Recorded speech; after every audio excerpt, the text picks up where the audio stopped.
going to talk about the creation of Washington, D.C. quickly. George Washington never lived in Washington, D.C. or the White House. Why was that? The reason why Washington, D.C. wasn't built yet. 1790, this was one of the first things Congress in Washington got together to do, is they passed a law allowing the Capitol to be built.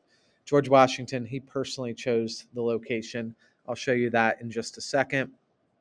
Why they built it where they did. This was actually a deal that was struck, compromise. So I wrote down, it was a deal that the government made with the South in order for states to help pay off the debt.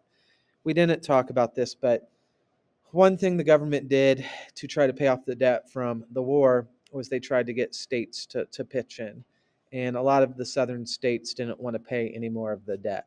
So in order to encourage them or motivate them or bribe them to pay more of the debt, they agreed to build the nation's capital in the South. And I'll show that in just a second.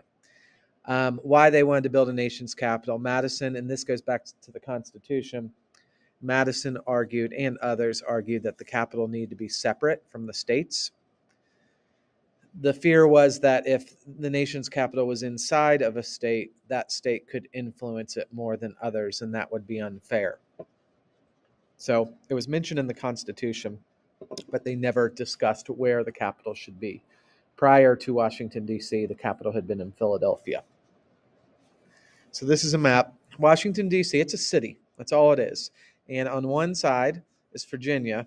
Surrounding the other side is Maryland. So Washington, D.C. is split between two states. It is not in a state. It's a completely separate thing. And Virginia and Maryland were both southern states. So obviously named after George Washington, the D.C. stands for District of Columbia. Columbia originally goes back to Columbus. So a little information about some of the more well-known buildings. White House, obviously probably the most famous one. They began it in 1792. Originally, it was supposed to be 5 times larger than it is today. I think they started building it and money became an issue. Back then, dollars, it was expensive, $232,000. Completed in 1800, so 8 years. John Adams was actually the first president to take residents to live there. And we'll learn this later, but the British burnt down a lot of the White House in 1814. So pictures, one of the most iconic structures, buildings in the United States. The Capitol building was the other big one. 1793. Capitol building is for Congress. So there are 2 main wings to the building. One's for the Senate, the other's for the House of Representatives. They finished the Senate wing first. 11 years later, they finished the House wing, but they actually started using it in 1800. And there's the Capitol building.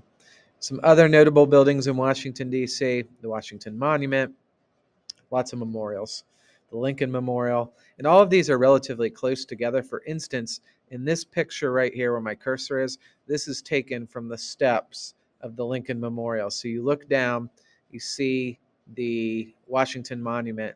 If you walk down further, the U.S. Capitol building is down there. You also have the Jefferson Memorial, which is very near this also. Other notable buildings, the Vietnam War Memorial. This has the name of every soldier that died in the Vietnam War in the 1960s and 70s. If I remember right, I think it's between 60 and 70,000 names. The Supreme Court. And this is, I think, the newest monument. This is our memorial. This is a memorial to World War II. And this is located pretty close to the Washington Monument.